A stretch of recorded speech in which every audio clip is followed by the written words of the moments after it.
All right, I've got something up and working. Um,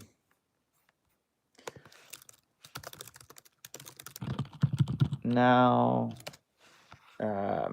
just kind of see if anybody joins.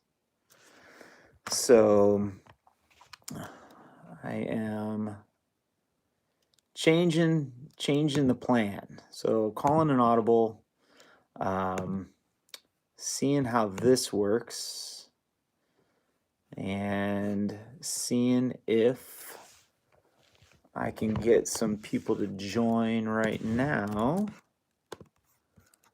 All right. So just added this link to a little group chat. And we'll see how it goes from there. All right. So it looks like we got some people. Some people are joining. Got Allison and Carla. Sorry about that, everybody. It only took me 26 minutes to just throw the playbook out and just go from my phone. Which, all right. So it looks like people are starting to join. Very cool. Mr. Stefaniak's here. Carlos here. All right. Keiko. Okay, cool. All right. Cool. Looks like we're up and running. And I was planning on talking for 30 minutes or so, sharing some ideas. Allison is going to be a huge help if she's even still with us. All right.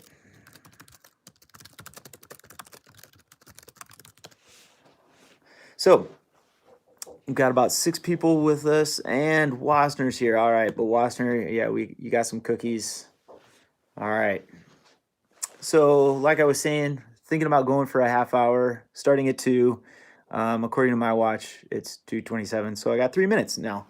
All right, cool. Allison's here. She can really answer all of the questions. So, first of all, happy St.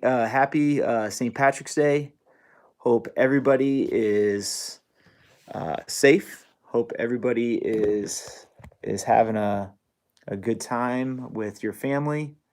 All right. Keiko, Catherine's here, Amy's here, Brian's here, Renee's here. All right, coming on in. Cool. So we got 10. So as you can see, I think over here somewhere there's a little group chat that's going on. I just want to know kind of how your day's going, how the e-learning is going. It looks like from the previous chat that it was working pretty well. We've got some, I know a lot of people were up late sending some emails, up early sending some emails. All right. So, wanted to get on here and share some good ideas, some best practices about some e-learning. So first, I just sent an email to all my students. I use the schedule. So if you're ever in your email and you see that save button, then there's the arrow right next to it. And so I scheduled mine to go out this morning at about 8 o'clock.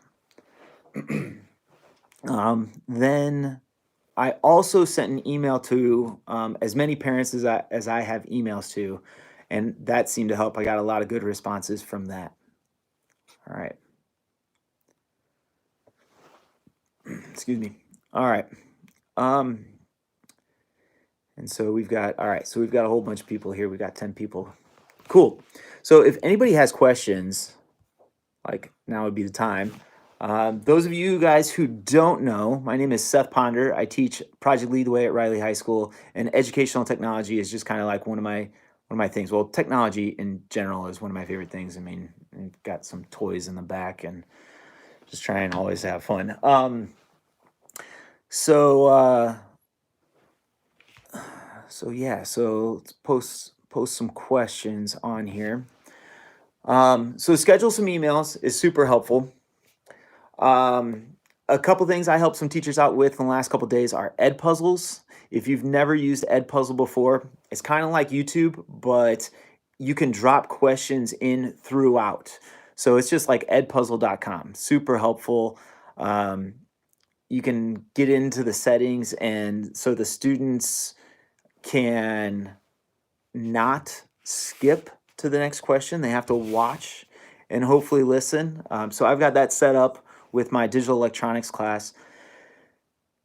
They are watching Ed Puzzles and watching and hopefully listening and getting some answers. And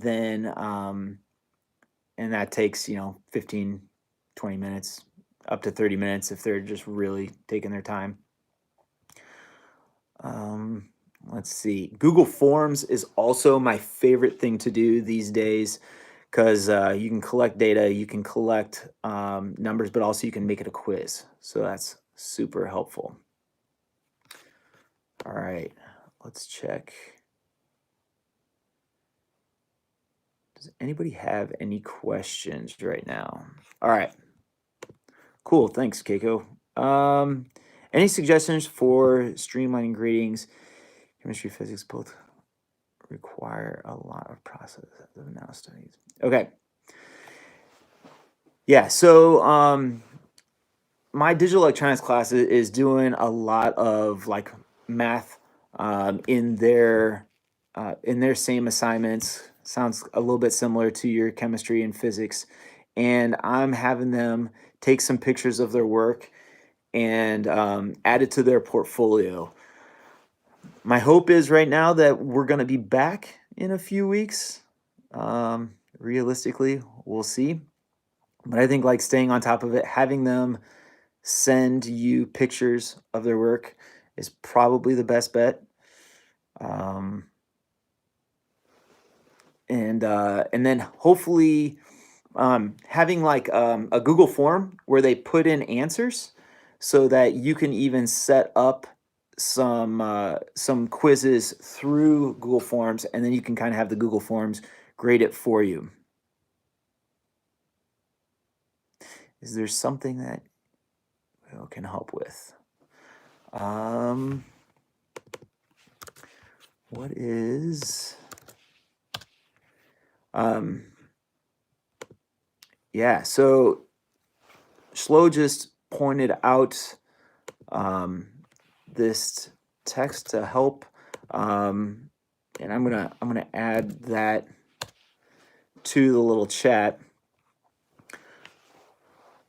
Also, Desmos is one of my favorite mathematical streaming or mathematical kind of calculators, but also there's just so much more in Desmos. I haven't played with it in years, and then my friend Kyle Klein showed me all the new things that you can set up. So it's kind of like the new Desmos is very similar to a combination of Google Slides and then also the tools that Desmos has, all the calculators and equations and things like that. And so students can go through kind of one by one. Do you have any suggestions for video chatting, live streaming for elementary students? Yeah, so when it comes to streaming altogether, I kind of have a rule that first of all, kind of coaching and teaching, I try and think about the student's age. I heard this in, I think it was an Indiana Connected Educators Conference years and years ago. The attention span of our students is the same number as their age in years. So teaching high schoolers, freshmen especially, so they're like 14, 15. So their attention span is about 14 or 15 minutes. And so you got to change it over. So then getting into videos, I always say their attention span is that then divided by 2. So if I'm working with a 14-year-old, it's really like 7 minutes. So I've just been upstairs in the kitchen helping my own children who are 10, 8, and 6. And I would say their teachers did a great job finding videos that are anywhere from 4 to 6 minutes. And they've been doing a really good job with that. I've also found that as I've made some videos over the past many years, I guess. The videos, a lot of times I'll try and make them 5 minutes and have this say like part one, save your work right here, or kind of like agile planning, like save your work, send me a screen grab, send me a link of where you're at, and then you can start part two. So another 5 minute video so that students can take a break, but also they don't see a 10 or a 15-minute video and they don't just say, I'm not following those instructions. So do you have any suggestions on video chatting for little kids? I would say keep it short, keep it sweet. And really, they're just really looking forward to seeing all their elementary teachers as often as possible. Let's see. Okay, go checking that out. That's correct. Yeah, and I guess with the live streaming for the little kids, are you looking to like just record yourself and send them like a video message, or is it something that kind of you want to do individually, or you want to see them? I would also say Flipgrid is a great tool for video messaging, and also then getting feedback from the students. And with Flipgrid, you can, and maybe that might even help Keiko out too. So Flipgrid, and I'll add that to the link here, or to the list of things that we're talking about. Excuse me. So Flipgrid, if you've never used it before, it's kind of like a combination of, I tell the students it's like a combination of like Instagram or Snapchat, but with an educational twist. So you can, they can set it up for like 60 seconds to a couple minutes or a few minutes videos. And so I use this a lot when students are given presentations. And so instead of a student given a presentation and us spending 2 or 3 days going over the presentations, every student makes a Flipgrid, and that's their presentation, and then their homework assignment is to watch it and evaluate it and give feedback.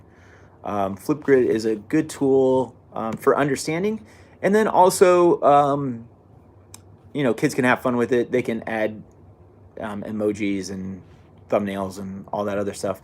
But probably more important than the real reason I really like it is because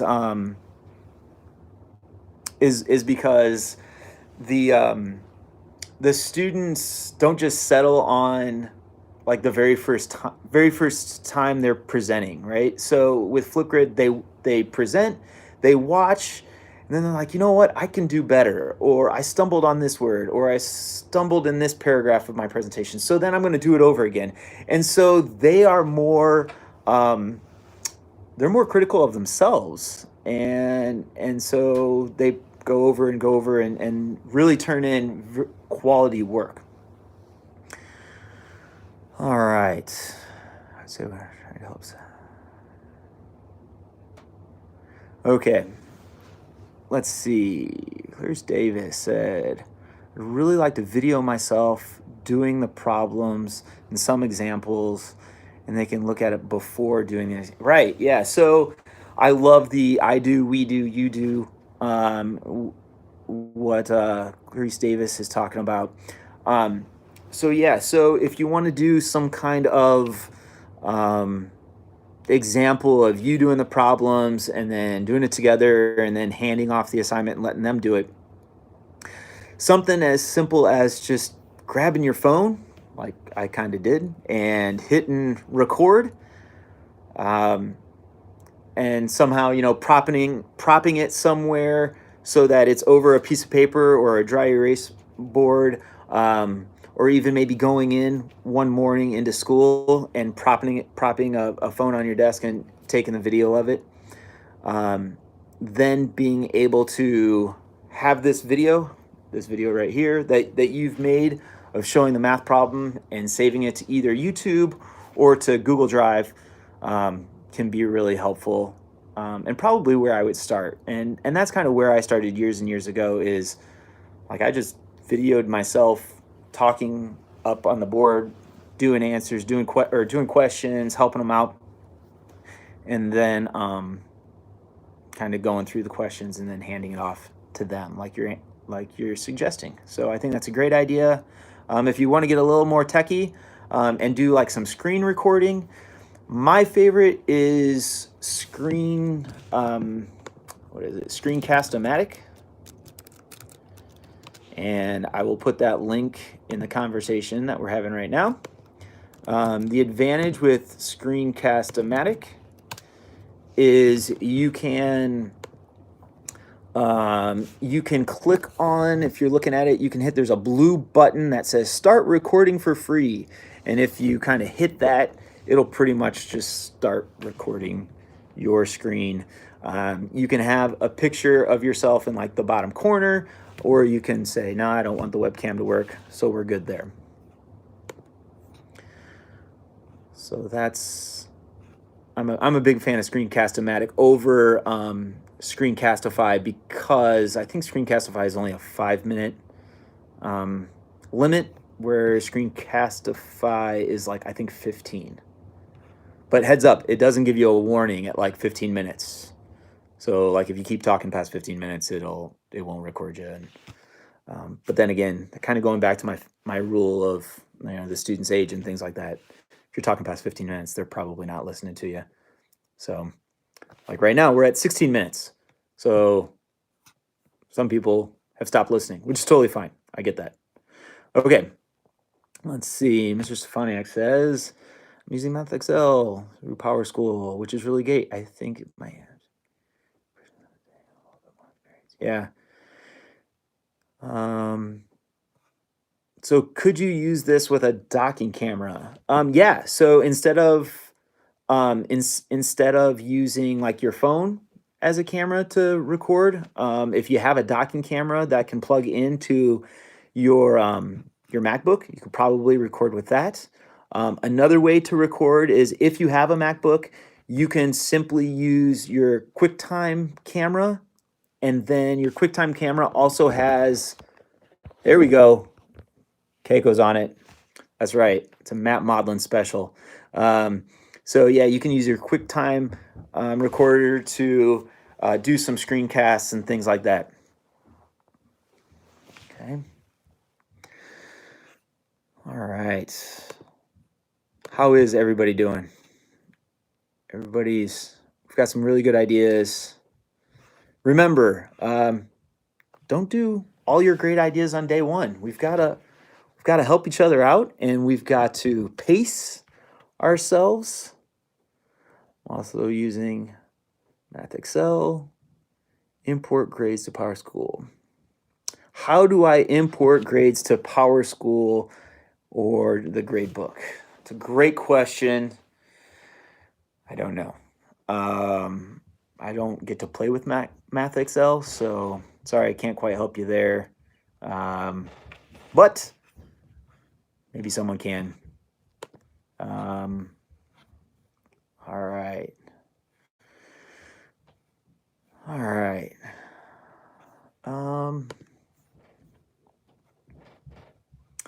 Holly is on. How you doing, Mrs. Schwartz? So Mrs. Schwartz, Holly Schwartz is an elementary teacher, and I'm going to kind of circle back to a question for Holly from Renee. It says, do you have any suggestions on video chatting, live streaming for elementary students? All right. Tiffany's on here. I want to have a live video conference with my students and record it. Okay. So we kind of talked about video recording with Screencast-O-Matic. One thing you can do is you can have a Google Meet, and Google Meet is a good way to, you know, get all of the students in a room. And then what I would do is, once you're ready to start that conversation, I would run Screencast-O-Matic and record your conversation with the Google Meet happening. That will kind of give you a time limit of 15 minutes. So you want to get all the questions, you want to have your your agenda ready to rock, and then record your Google Meet. Yeah. So Google Meet records meetings, or you could do that. If it automatically records meetings, then you're ready to go. Okay.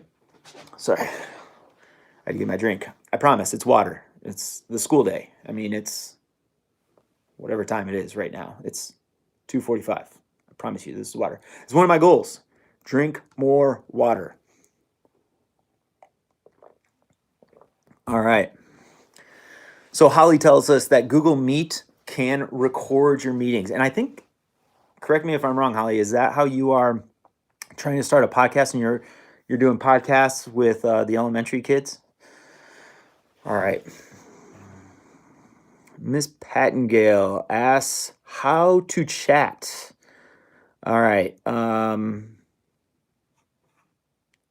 to chat with students, or how to chat with us, or not quite sure.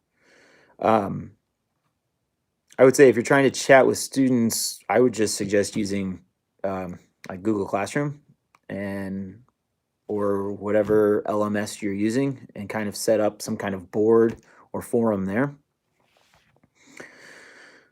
Let's see. What are the steps in doing that, Holly? All right, Holly says, small groups. Okay. Yeah, I wasn't sure if you could record with Google Meets. You used to be able to record with Google Hangouts, but Google Hangouts is no more. It's now Google Meets. Okay. All right. Well, I want to apologize for the very first trying to go YouTube Live not working. And that's what I get for having what I thought was a great idea, and this would be so easy, and then, it wasn't. So I'm going through my phone, and this seems to be working. Let's see. I need to re-enter them in PowerSchool. Yeah, there's some chats about Math Excel and PowerSchool. Not sure how easy that is. All right.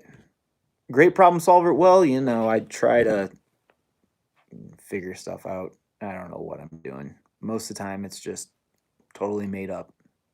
All right.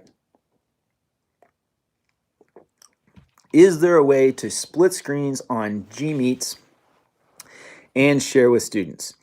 So, split screens, I don't know. However, you can, you totally can share your screen on Google Meets. If you hit present, you can do that. And so you can share your screen.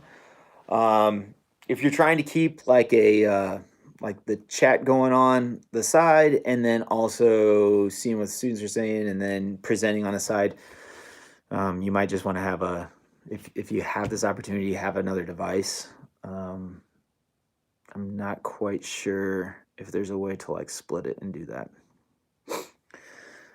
All right. Holly tells us that there are 3 buttons on the bottom right of Google Meets that have a record option. That, my friends, might be a game changer. All right. Just wanna wish everybody a happy St. Patrick's Day. I've got my ND hat on, but this is ND State. Believe it or not, I do not own a Notre Dame hat or Notre Dame shirt, or really anything Notre Dame. I know it's probably not a surprise to most of you. Okay. All right. So, we've been chatting for about 25 minutes. Again, appreciate all of you guys coming on and giving this a try. Try and clean it up maybe next week. We'll try and clean it up again next week and make sure I'm ready to rock at 2 o'clock, if that works for everybody. Sorry about it not working right at 2 o'clock, but I appreciate many of you guys hanging out. And Lunch was not the same without you today, Cruz. I agree. I agree. It was not the same without like anybody. I even had to eat really fast to feed the three knuckleheads that are upstairs. All right. Let's see. Um, I do want to second what Schlo just said. Like, our Riley team is awesome. Um, so many schools are hustling and bustling trying to figure out what they're doing for e-learning.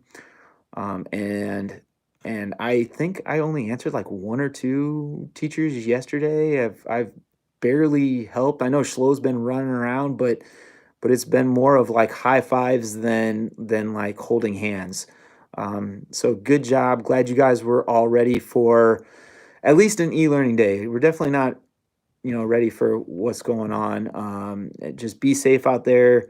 Um, Enjoy the time with your family. Take a pause. I know my boys and I are about to start some board games here in a little bit. Let's see. Tell everyone hang on and everyone stay healthy. I agree, Keiko. Um, I just wish I could send. I wish Keiko's kids could come over to my house. But we'll do that another time. We'll see each other on the baseball diamond, Little League diamond soon enough. All right, Klein's back. All right, good to see you, Kyle. All right, Kyle is like a math whiz. So, Keiko, I suggest like connecting with Kyle Klein. He is a math guru and knows everything about Desmos and all things math and science. So if you have any questions for him, he's my go-to guy for those kinds of things. All right. So again, if you guys have any questions that I can help with that apparently aren't on time, and next time we'll try and start at 2:00. So if you guys ever have any questions, feel free to email me. If I don't have the answer, then I try to find someone who does, like Schlo, like Holly, like Kyle, and we try and get things rolling. Thank you for watching. Stay safe out there. Happy St. Patrick's Day. And got anything else? We're all good? We can also talk about like Google Classroom and Google Drive, Google Slides, and all those things maybe a little bit later. All right. Thanks for watching, and stay safe.